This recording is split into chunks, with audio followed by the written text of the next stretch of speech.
Skin depth அப்படின்னா என்னன்னு பார்த்தீங்கன்னா, ஒரு ஏசி கரண்ட் வந்து ரைட் ஒரு ஏசி கரண்ட்டு கண்டக்டரில் பாஸ் ஆகும்போது, அது கண்டக்டரோட ஃபுல் ஏரியாலையும் பாஸ் ஆகாது.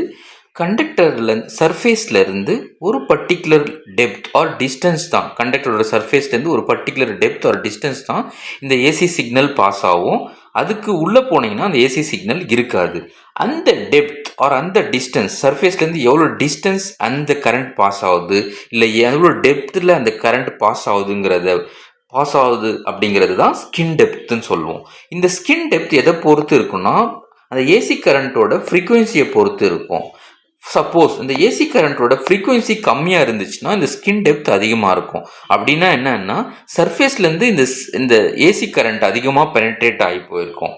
அதே மாதிரி இந்த ஏசி கரண்ட்டோட ஃப்ரீக்குவென்சி அதிகமாக இருந்துச்சுன்னா இந்த ஸ்கின் டெப்த் கம்மியாக இருக்கும். அப்படின்னா என்னென்னா, சர்ஃபேஸ்லேருந்து கொஞ்சம் டிஸ்டன்ஸ் தான் இந்த ஏசி கரண்ட்டு பெனட்ரேட் ஆகிருக்கும். அப்படின்னா என்னென்னா, இந்த ஹை ஃப்ரீக்குவென்சி ஏசி கரண்ட்டோட ஃப்ரீக்குவென்சி அதிகமாக இருந்துச்சுன்னா அந்த சிக்னல், ஏசி சிக்னல் அதிகமாக அந்த சர்ஃபேஸில் மட்டும்தான் கண்டக்ட் ஆகும்.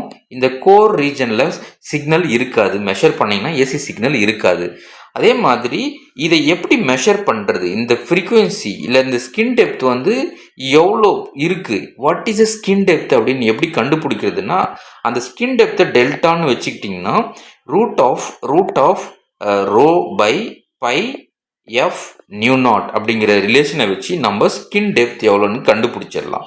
இதில் டெல்டாங்கிறது ஸ்கின் டெப்த்து, ரோங்கிறது வந்து அந்த எந்த மெட்டீரியலில் அந்த ஏசி சிக்னலை பாஸ் பண்ணுறீங்களோ அதோட கண்டக்டிவிட்டி, ரெசிஸ்டிவிட்டி. அதே மாதிரி இது கான்ஸ்டன்ட்டு, மியூ நாட்டும் கான்ஸ்டன்ட். இந்த எஃப்ங்கிறது ஃப்ரீக்குவென்சி. எதோட ஃப்ரீக்குவென்சினா நம்ம சென்ட் பண்ணுற ஏசி சிக்னலோட ஃப்ரீக்குவென்சி. ஸோ இப்போது இதில் வந்து ரோவும் எஃப்பும் வேரியபிள். இப்போ இந்த ரெண்டு வேல்யூஸும் தெரிஞ்சிச்சுன்னா நம்ம அந்த கிவன் மெட்டீரியலுக்கு what is a skin depth அப்படிங்கிறத நம்ம கேல்குலேட் பண்ணிடலாம்.